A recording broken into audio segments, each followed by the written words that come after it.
the Adaptation Fund Board, which took place a few weeks ago in Bonn, Germany. We're at the hour, and I realize that additional people will join, but in the interest of time, let's get going. My name is Rob Kresh, and I'm the lead for governance and operations at the Secretariat, and I will moderate this webinar. And we will hear from colleagues who will present on key agenda items. And I look forward to questions and discussions during this webinar. And for the first part of the webinar, we will look at the context in which the fund works. If we could go to the next slide, please. Yeah, we can go to the next slide as well. Thank you. So my apologies, I should have cued you sooner. We could go to the next slide. Great. So thank you for moving us to this next slide. I will make this presentation on behalf of Mikko Olakainen, head of the fund, who is unexpectedly under the weather today and unfortunately is unable to join the webinar, but he sends everyone his greetings, and I will provide some opening remarks on his behalf. So as part of setting the context for the fund's work, I'd like to briefly highlight the results of the board meeting and set the scene for our discussion today in this webinar on what these decisions mean in practice for countries, partners, and stakeholders. And I'll speak to some of the broad context in which the board met. Demand for adaptation finance continues to grow at an unprecedented pace.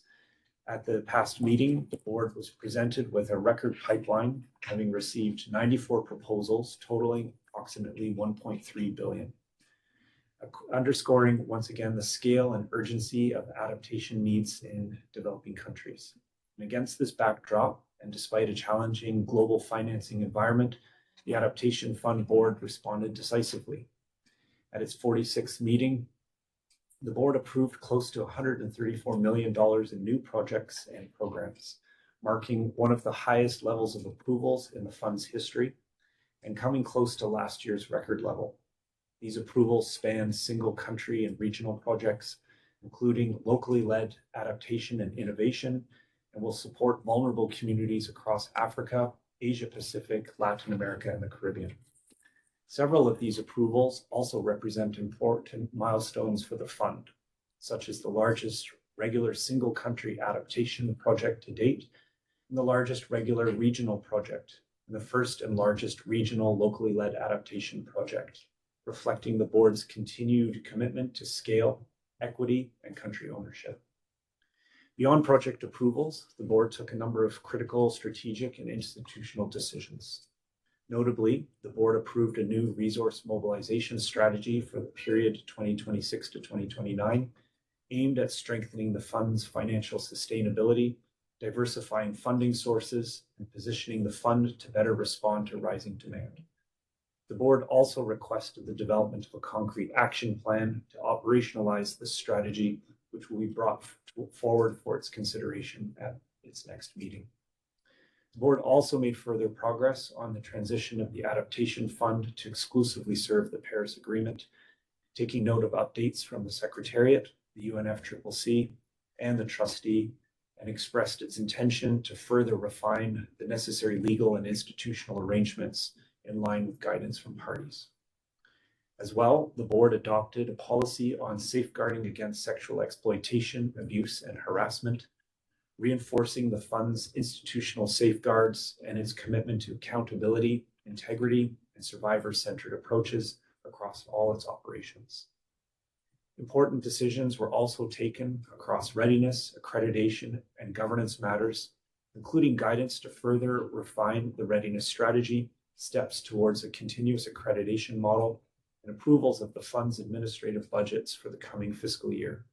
Importantly, as the board decided to continue reviewing its approach to reaccreditation, it made a decision to extend the accreditation of all implementing entities, including those currently applying for reaccreditation, to October 2027. You'll hear more about that in the webinar.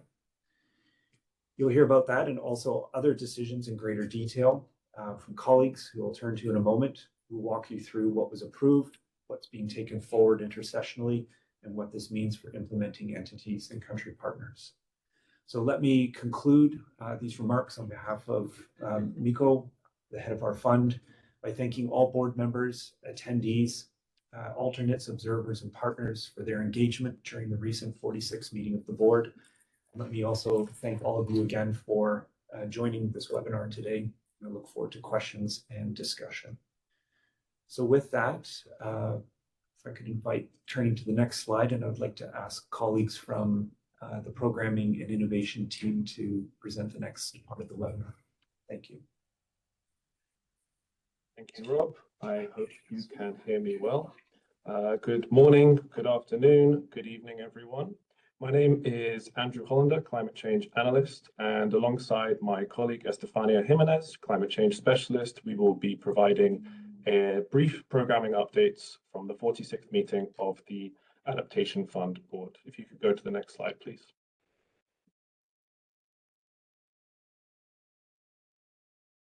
Firstly, the total amount of funding approved at AFB 46 for projects and programs was $133.8 million. And I'll break this down across the different funding windows. Firstly, in terms of single country regular proposals, 4 single country fully developed proposals were approved for $52.7 million. This includes a $10 million project in Mauritania that will be implemented by our regional implementing entity, OSS. It includes a $10 million project in Nepal that will be implemented by WFP. And you may recall last year that the board took the decision to raise the country cap and the maximum project size, and we're starting to see project sizes that are consistent with this decision. The board approved a $20 million project in Malawi and also a $12.7 million project in Zambia. This is the first Adaptation Fund single country project in Zambia. In addition, 13 single country concept notes were endorsed and 12 project formulation grants associated with those were approved. Project formulation grants can support with preparatory activities and help in the development of full proposals. The total amount endorsed in terms of those single country concept notes was 152 million. The total amount approved in terms of fully developed proposals and project formulation grants for single country proposals was 54.5 million. Next slide, please. Moving on to the regional proposals. 2 regional fully developed proposals were approved by the board. The first, a program in Angola and Namibia for $24.6 million. This will be implemented by IFAD. And the second, a program in Bangladesh and Nepal for $12 million. This will be implemented by WMO. In addition, 4 regional concept notes were endorsed and 3 regional pre-concept notes. 7 associated project formulation grants were approved. So the total endorsed for those regional concept notes and pre-concept notes is 159.8 million, and this contributes to a growing pipeline. The total amount approved is $37.2 million. Next slide, please. Now moving on to locally led adaptation proposals. These devolve decision-making and access to finance to local communities and institutions. The board approved 1 single country locally led adaptation fully developed proposal for $5 million in Bangladesh. This will be implemented by the National Implementing Entity, PKSF. The board also approved 1 regional locally led adaptation fully developed proposal for $30 million in Eswatini, Zambia, and Zimbabwe for $30 million. This will be implemented by UNDP and is the first program to be approved under the newly established regional LLA funding window. 8 single country LLA concept notes were endorsed, 1 regional LLA concept note and 1 regional LLA pre-concept note. 10 associated project formulation grants were approved. So total endorsed was 93.2 million, and the total amount approved for those funding proposals and project formulation grants under LLA was $36.9 million. Next slide, please. And lastly, moving on to the innovation proposals.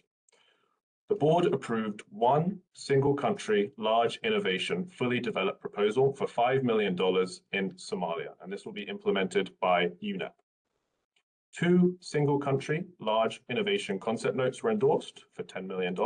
and 2 project formulation grants were approved. So total endorsed was 10 million, and the total approved in terms of the fully developed proposals and project formulation grants was $5.3 million for innovation proposals.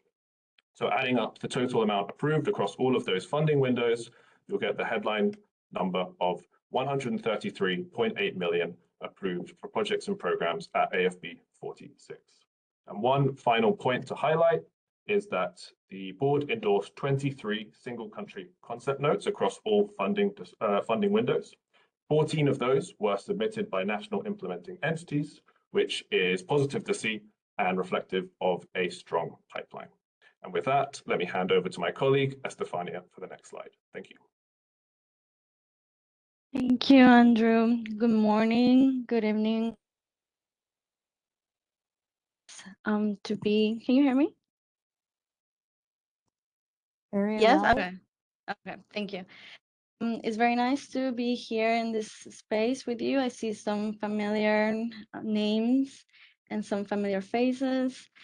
I'm going to continue with some of the other decisions that the board made.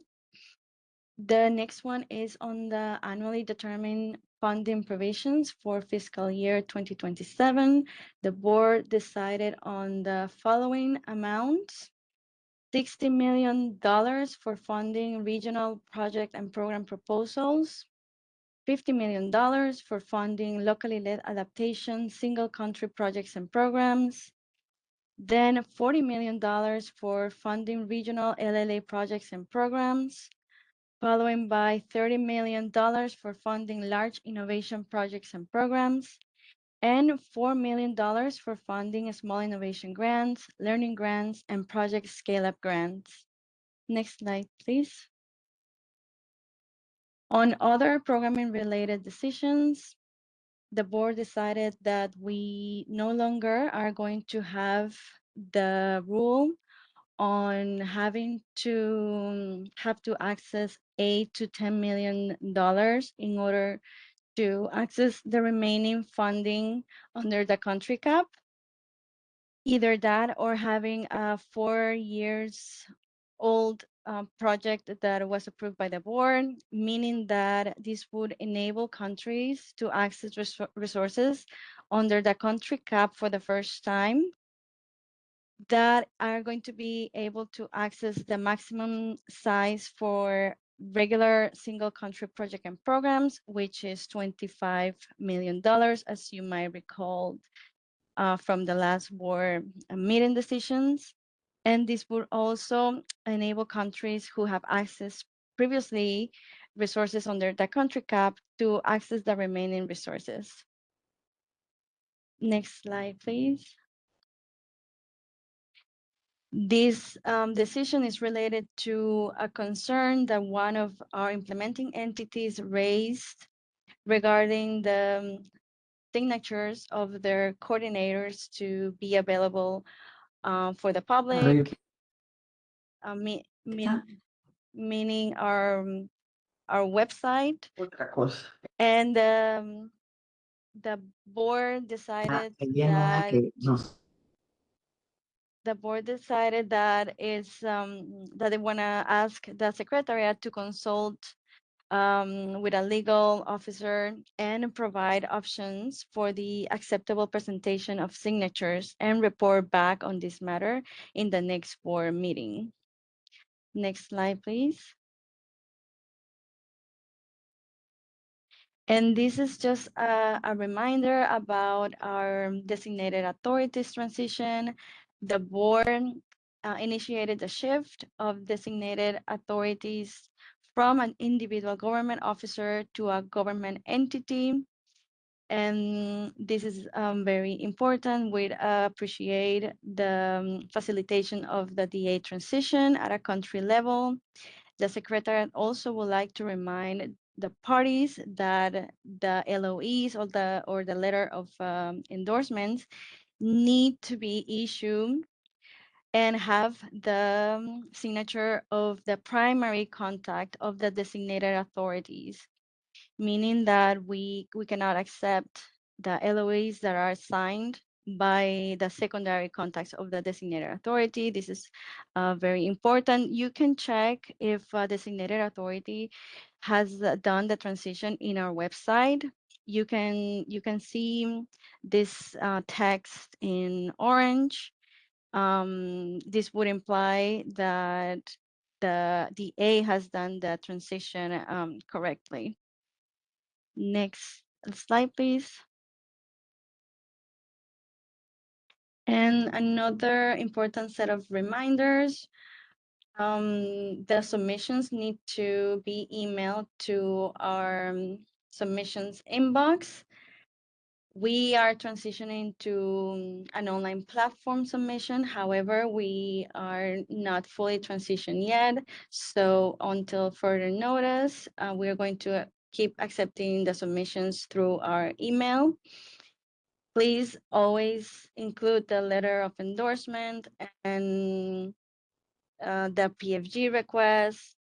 The submission needs to include the full package proposal.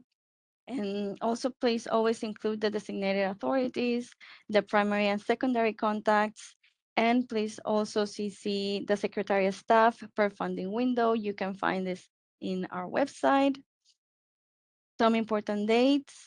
We have resumed our business standard the past April 20th, and the deadline to return reviews of the proposals that were submitted during the intermission period is 11 of May. We keep reviewing proposals and sending them back within 3 weeks.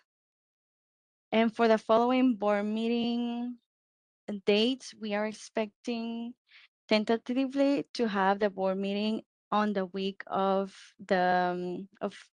October 19th.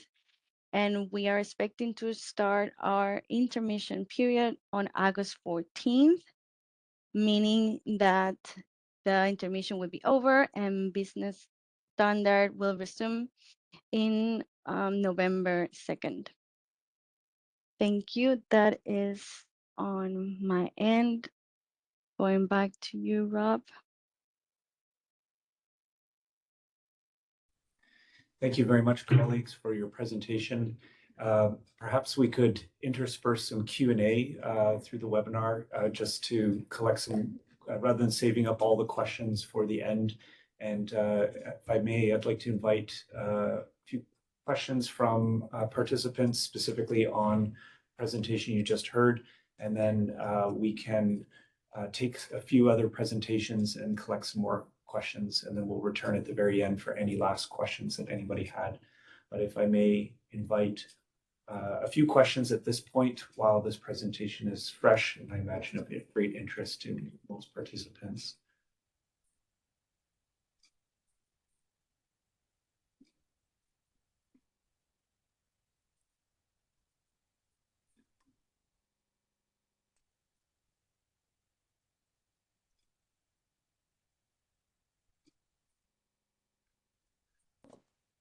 Okay. Rob, there is a raised hand. I just saw that. Thank you so much.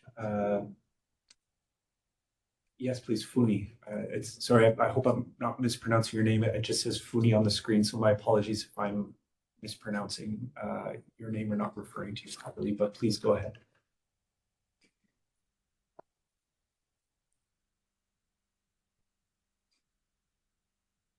Thank you so much. Good morning and good afternoon, colleagues. I think this is not a question per se to what is being presented, but I just needed to understand if one is Funanani from South Africa, Sambi. So if we're looking at submitting a proposal for the October 19th board consideration and the date of the 14th now, what would then be the advisable date to start liaising with the secretariat? Thanks.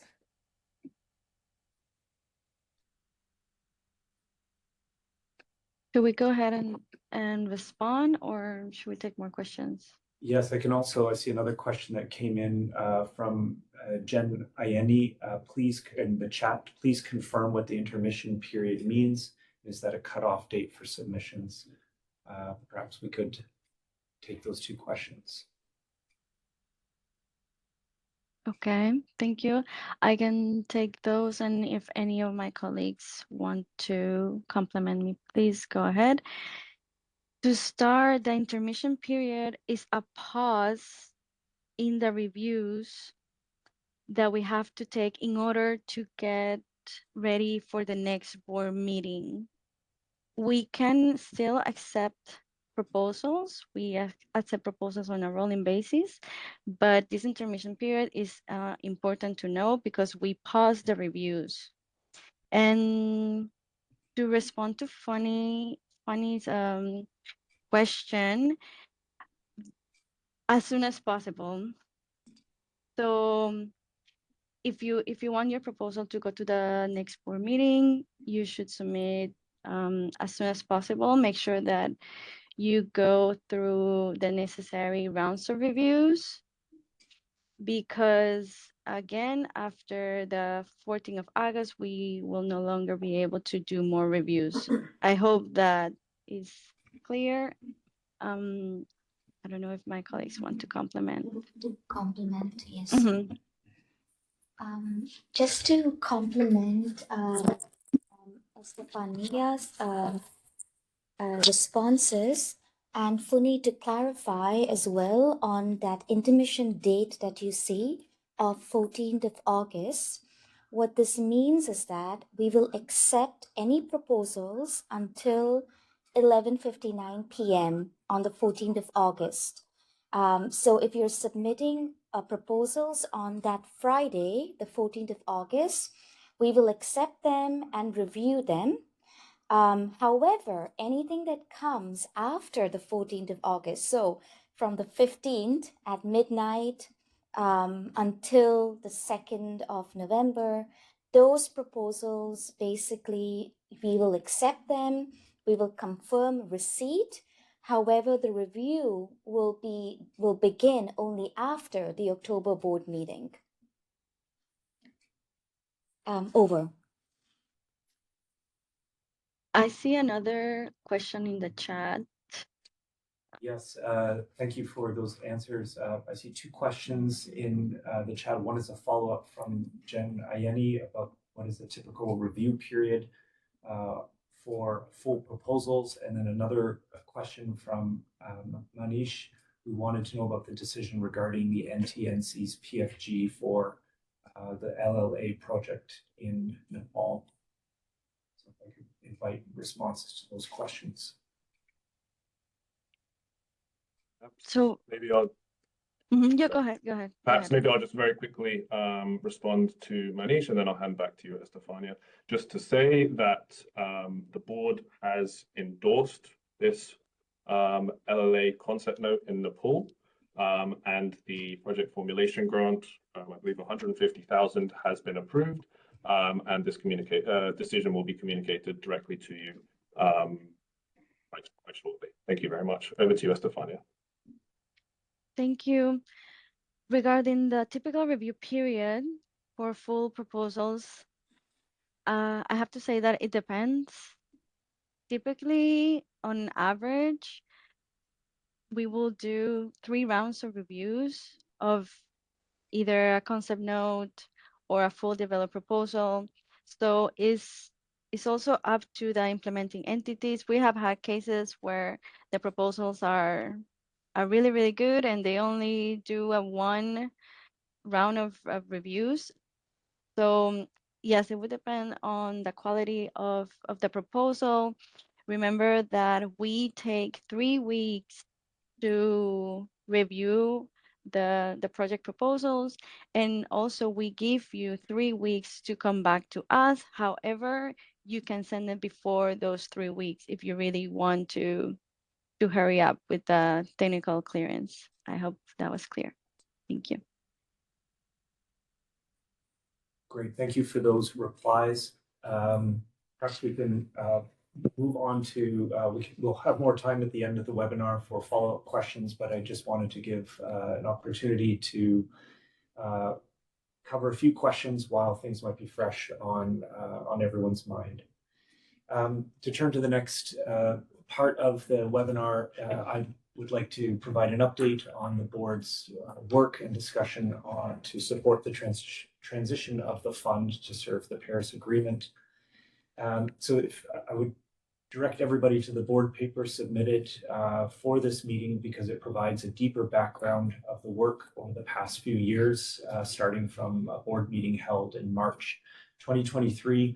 And so I will not recount and regale everybody with that history in this presentation, but just point you back to that paper if you want a more thorough read on the history of that work at the board level. I would recollect what happened at the most recent board meeting in October and then in April, just a few weeks ago. So this past October, in response to Decision 1 CMP 14, the board, and also as part of its work to support the transition of the fund to exclusively serve the Paris Agreement, considered a draft new terms and conditions prepared by the World Bank as trustee, and also considered a memorandum of understanding regarding the provision of Secretariat services by the GEF to the Adaptation Fund Board. If I may ask you to move to the next slide, please. At the conclusion of the meeting in this past October, as you see on the screen, the board wanted to express its intention to further revise and finalize the draft terms and conditions and the draft MOU regarding Secretariat services in light of any additional guidance that either the CMP and or CMA may provide regarding the fund's transition to the Paris Agreement. Next slide, please. And in anticipation, the anticipation at the end of that board meeting, as reflected in this decision that you see, was that parties might give that additional guidance with regards to how to resolve issues for which there are strong differences among parties, including the use of terminology that references Annex 1 and non-Annex 1, references to the composition of the board. This guidance was looked to from the parties, and based on that guidance, the board had anticipated being able to complete or further the work on the draft terms and condition and the MOU. And when the SBI 63 met in November 2025, they also continued discussing this. They were unable to conclude its discussion on these matters, and they agreed to forward it to this discussion to CMP 20 and CMA 7. They also considered these matters and were also unfortunately unable to reach a conclusion. And so this topic has been further referred to SBI 64, which will take place this coming June. Since November 2025, the Secretariat, the UNFCCC Secretariat Article 6 team specifically, and the trustee continued to meet to work on these issues and prepared a briefing to the board that the board received this past April. The board, a couple of weeks ago, the board focused on the status of the fund's transition to serve the Paris Agreement, what that would mean for predictable revenue, especially through Article 6 and remaining CDM-related proceeds. The board heard a consolidated update from the Adaptation Fund Secretariat on the work to date. They received a thorough technical update from the UNFCCC team towards operationalizing the Article 6.2 and Article 6.4 mechanisms. And they heard an update from the trustee on their recent work to date to develop the new draft terms and conditions. So it was a very rich, very thorough technical discussion on these issues. This will be summarized in a meeting report that will be coming forth shortly. So I won't attempt to summarize it here, but would like to just say that the board wanted to, and please go to the next slide, if you would.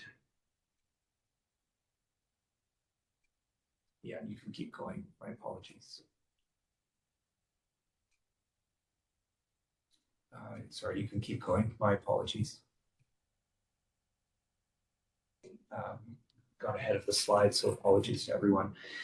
So this decision here on the screen is the decision that the board took at the conclusion of its discussion a couple of weeks ago on the transition of the fund to serve the Paris Agreement. You'll see that the board continues to stand ready to further work pending guidance from the parties. They wanted to communicate clearly that the fund's transition remains a top priority for the board, that keeping the fund fully functional requires continuing to push to complete the transition and to fully operationalize Article 6 flows to the fund, and that the board continues to follow this work closely and push for clarity and finalization of the work. So with that, let me end this brief summary of the board's discussion on this matter and turn to my colleague Sylvia, who will provide a briefing on the resource mobilization. Thank you. Thank you, Rob, and good morning, good afternoon to all. I will be presenting the outcome of the board discussion on the Adaptation Fund Resource Mobilization Strategy 2026-2029. Any question you may have, you can refer them to me and also to the Resource Mobilization Coordinator, Branka Kreshmer, who is on the call. Now, this we can go to the next slide. Thank you.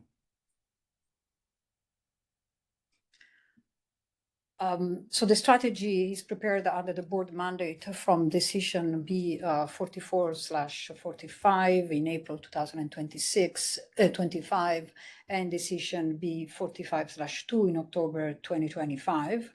And the process is shown here in the box. Essentially, there was a mandate and the consultation, then the draft IFB 45, intersessional consultation, and then a revised draft that was presented at the last board meeting, and which will continue with an action plan that will be presented at the next board meeting. We can go to the next slide.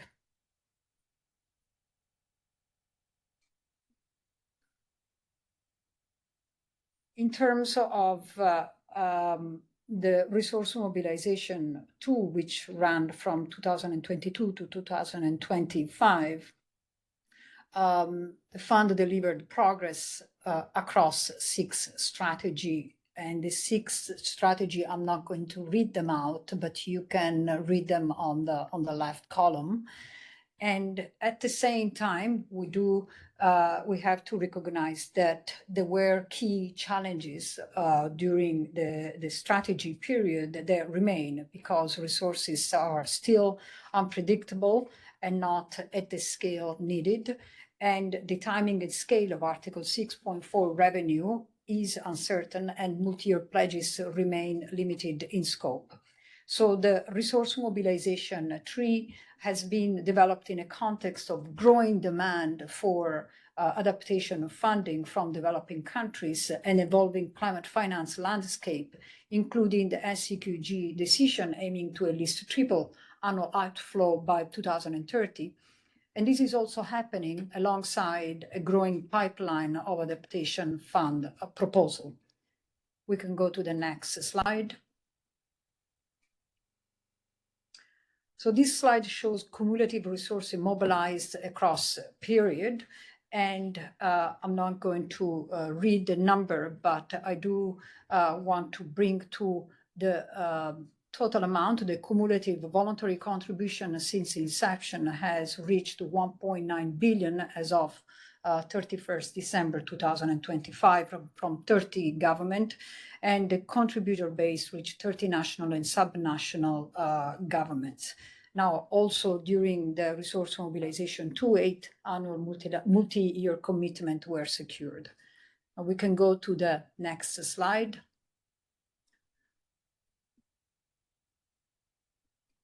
This is the fund's short investment case statement, and it is a reminder that the Adaptation Fund is a pioneer Multilateral Climate Fund positioned to mobilize public, private, and alternative sources and channel them effectively to the local level for high impact adaptation in the most vulnerable countries and community. And we emphasize 2 decades of experience, streamlined access, inclusive governance, and direct access, helping contributors to maximize impact through locally led adaptation, innovation, learning, and scaling results. Now, strategically, the fund aims to mobilize resources from multiple sources. And from the first slide, I also missed one point, which was an annual pledge that we're going to have in 2027 to support the route to tripling the annual outflow by 2030, accelerating adaptation action. We can move to the next slide, please. This strategy is anchored in a strengthened case for investment for the Adaptation Fund. This is organized in 11 attributes across 5 clusters that define the fund's comparative advantage. And you can read the 5 clusters in the slide. And this is also, of course, present in our website. We can move to the next slide. In terms of the resource mobilization tree, this is built around 5 specific strategies supported by the strengthened case for investment that I mentioned in the previous slide, tripling scenario, and a structured multi-year process. The strategy 1 continues raising awareness of the fund's case for investment and comparative advantage. And strategy 2 is sustain, strengthen, and expand the public contribution support and multi-year commitment. Strategy 3 is prepare for and channel Paris Agreement Article 6 related revenues and voluntary shares of proceeds. Strategy 4 is pilot and scale private philanthropic and other revenue sources where appropriate and feasible. And strategy 5 is strengthen resource mobilization related outreach and communication. So we can move to the next slide. I won't read the decision, but essentially this is the approved decisions for this slide, and then we can move to the next slide.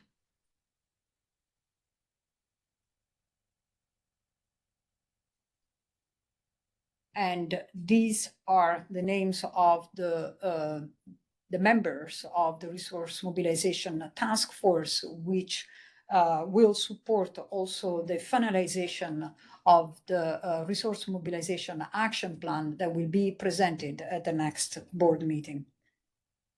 Thank you. Great, thank you, Sylvia. We can turn to the next presentation, which I will give on the board's work to approve a policy on, we abbreviate it SEA. If we could go to the next slide, please. So one of the key outcome for the board this past meeting was its approval of a policy. It adopted a policy on safeguarding against sexual exploitation, abuse, and sexual harassment, or SEA. And this work, I want just to give a bit of context for this work. This originated as a request from CMP 17 and CMA 4, who asked the board to adopt a policy, a SEA policy. The board took up this request at its 41st meeting, and it looked at a document that provided an overview of what other international organizations' policies and frameworks cover to prevent protect from SEA, a document that also proposed options for a policy to safeguard against SEA. The board then looked at an updated document which contained some definitions of SEA to clarify and how these are applied in other international organizations, and as well as an outline of options for the board to respond to the mandate it received from CMP 17 and CMA 4. and at that point requested the Secretariat to develop SEA policy in consultation with stakeholders. Next slide, please.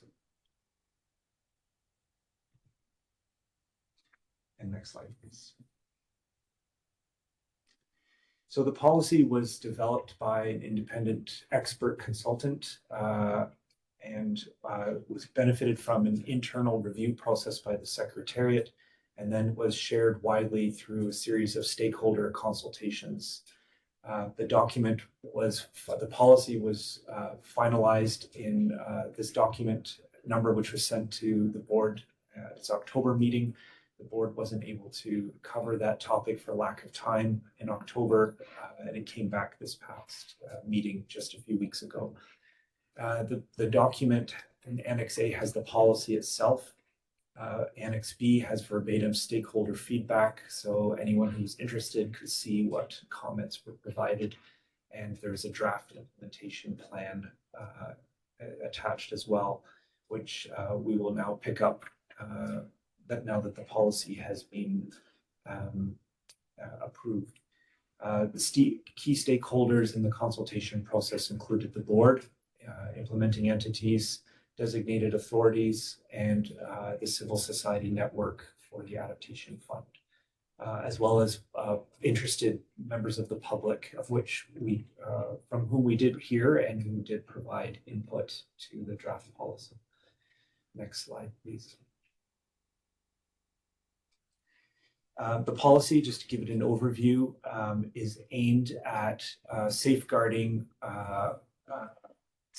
against SEA, which we see as critical to delivering on the fund's mission.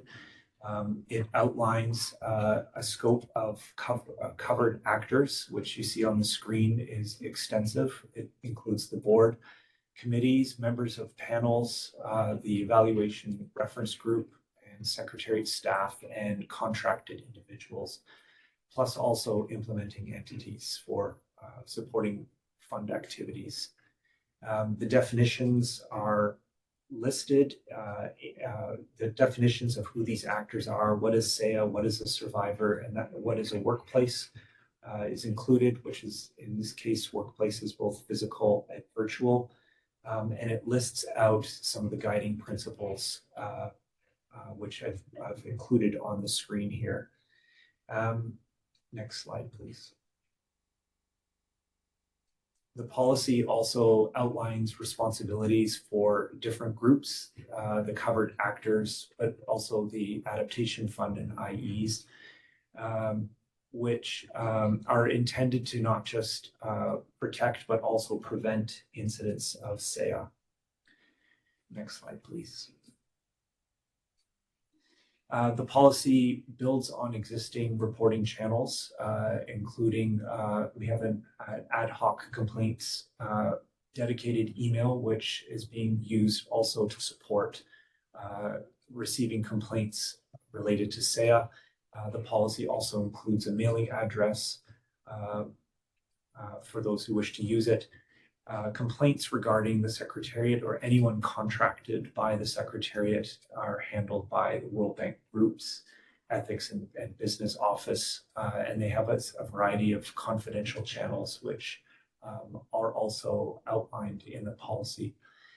For complaints that are related to implementing entities, the entity's own grievance mechanism is the route for those complaints.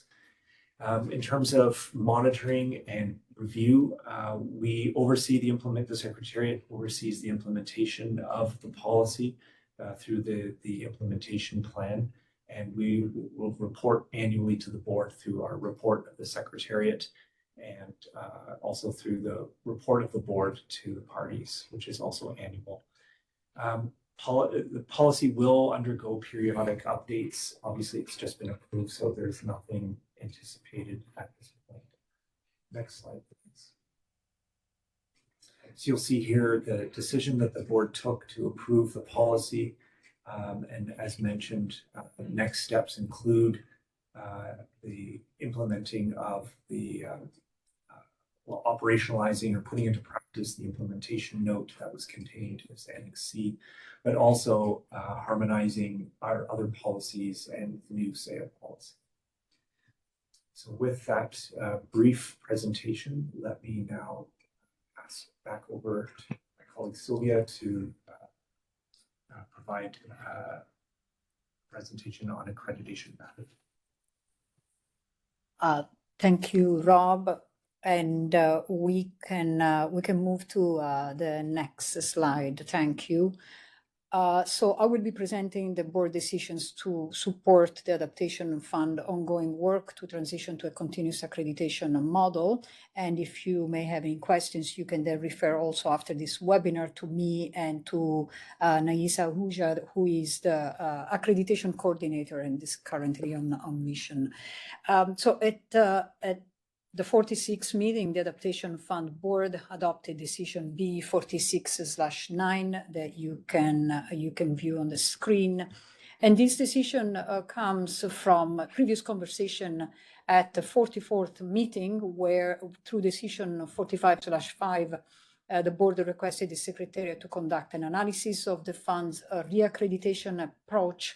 And based on that analysis, then the Secretariat had prepared the three options to the Adaptation Fund's reaccreditation approach. And at the 45th meeting, the board, through the decision B45/4, requested the Secretariat to prepare, in consultation with the accreditation panel, a detailed proposal for option 3, which is the continuous accreditation with trigger-based review.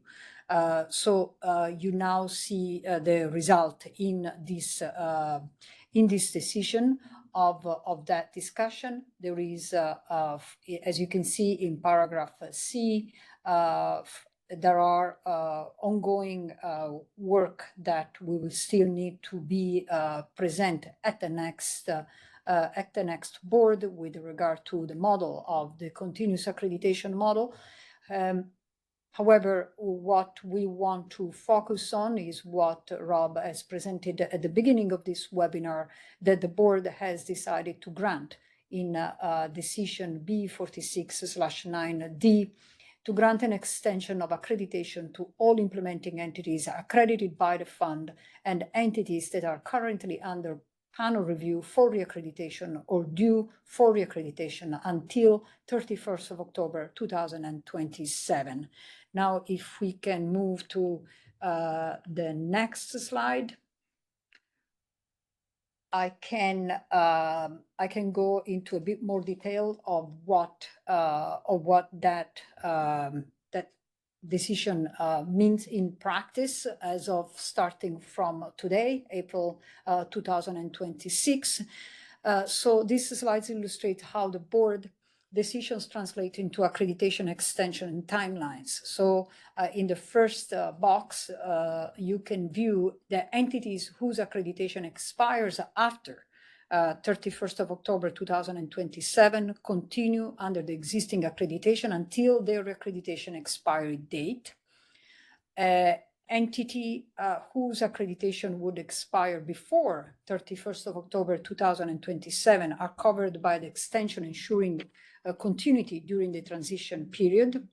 And this is also applies to entities that are in reaccreditation status or due for reaccreditation, including those previously under grace or currently in reaccreditation arrangement.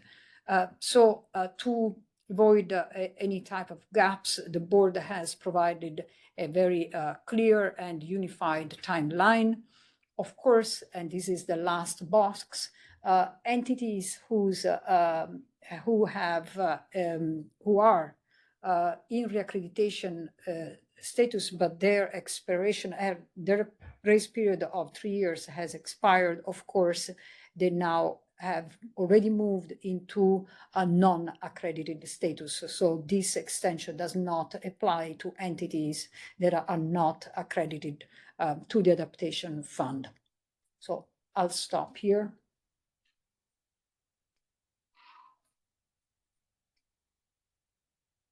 Great, thank you so much. The last presentation in this webinar before we turn back to some questions opportunity for questions and discussion is an update on a board decision on issues relating to the fund's legal agreement. If you can go to the next slide, please. Thank you. So just to provide some brief context, this is the board's decision, but the context for this decision was that to open up, or the decision was to mandate the Secretariat to begin a formal consultation process with multilateral development banks to identify and clarify concerns that they raised with regards to the fund's legal agreement, and to do this in the intercessional period and bring back to the next meeting in October proposals for potential amendments based on that consultation. So some context for this, in 2009, the board invited 15 multilateral agencies to seek accreditation with the fund. And this included 5 multilateral development banks, which were the World Bank, the EBRD, African Development Bank, Asian Development Bank, and the Inter-American Development Bank. The intent was to widen the pool of available implementing entities available to eligible parties.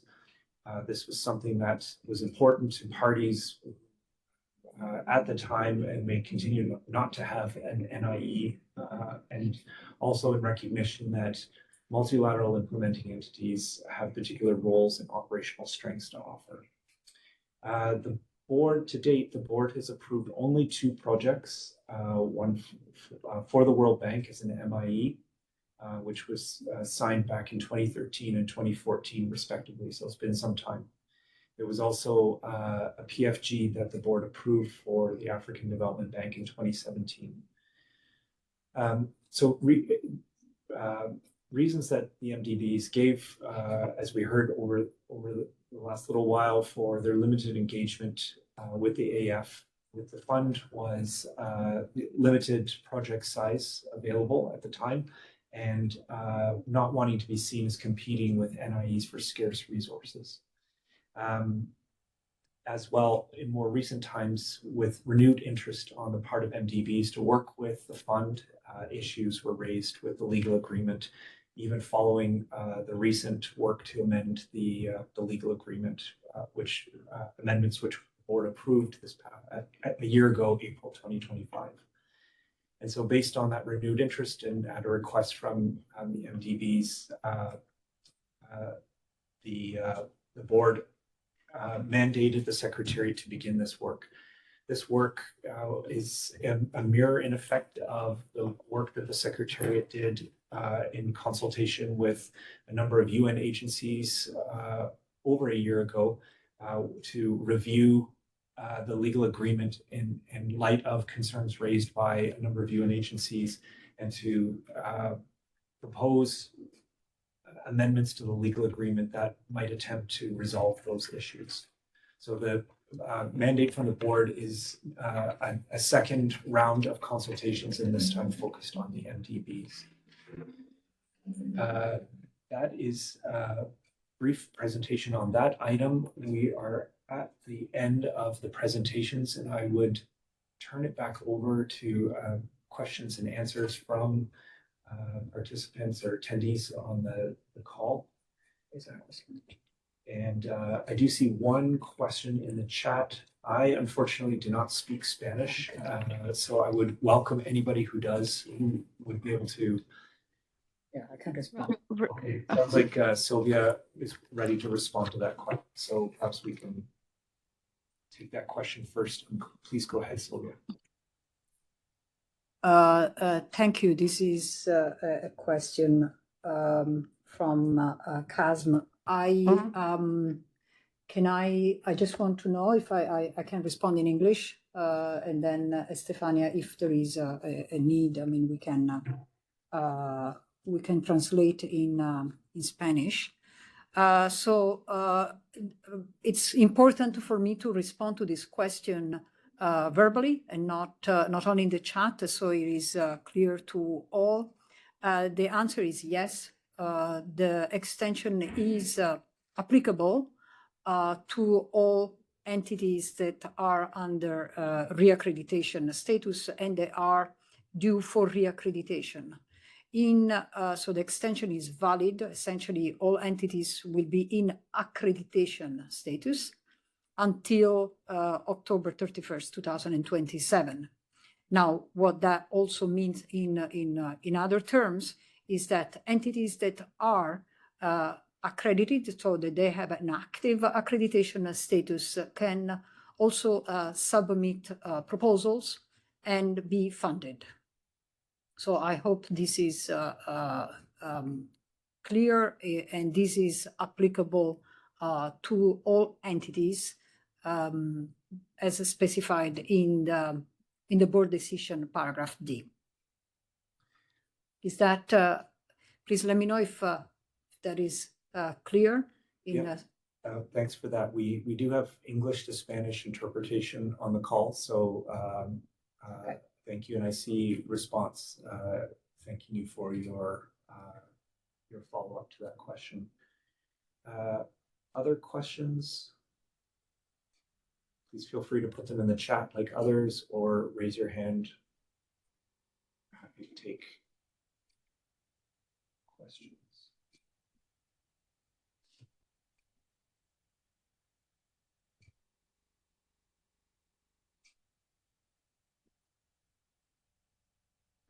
We are also available by email, of course, and happy to have a call with anybody who's interested if there are specific points of interest for which anyone would like to have a follow-up conversation. We're very glad to have a call with you. Sometimes questions occur to you after the meeting and you think, I wish I'd remembered that in the call, so that's why we're here. Let me just check one more time. Okay, I think another question from Manish in the chat. What will be the implications for us following the adoption of the new SEA policy by the fund? Are there any specific requirements for aligning existing SEA frameworks of implementing entities that already have policies in place? What would be the appropriate next steps for ensuring alignment? Additionally, are there any particular considerations or recommendations you'd like to share with us? These are great questions, and in fact, these are the types of questions that we are taking up as we turn to implementing the policy. So this work we're on the very edge of beginning this work, and so let me just say thank you for this work. We will come back to you with what the implications are. Different IEs will have different policies or level of policy coverage on this topic. And so I think we would be very interested in those views as we turn to the implementation part of the policy. In terms of just, are there any particular recommendations to share at this point? Let me come back to you if that's okay. We're just at the very beginning of this work, but well noted and well received. Thank you for that.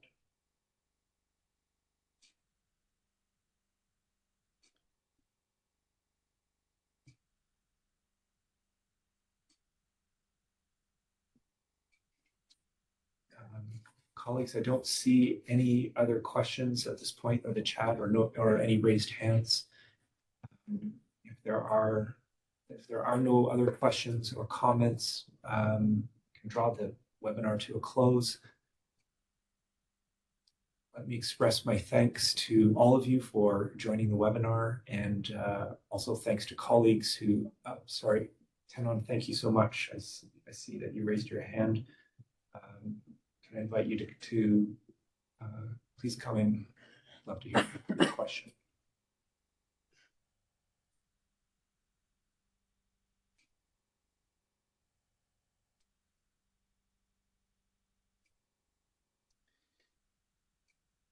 And can you hear us? Please come in. I'd love to hear from you.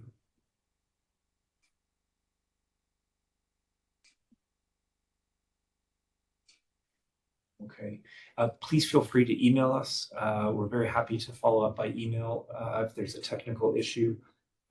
So please don't lose your question, and please reach out to us by email after the webinar.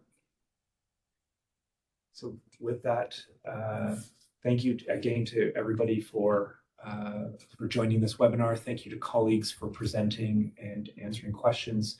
Please do follow up with us. We're very glad to hear your emails and hear your questions following this. So with that, wish everyone well. Thank you very much.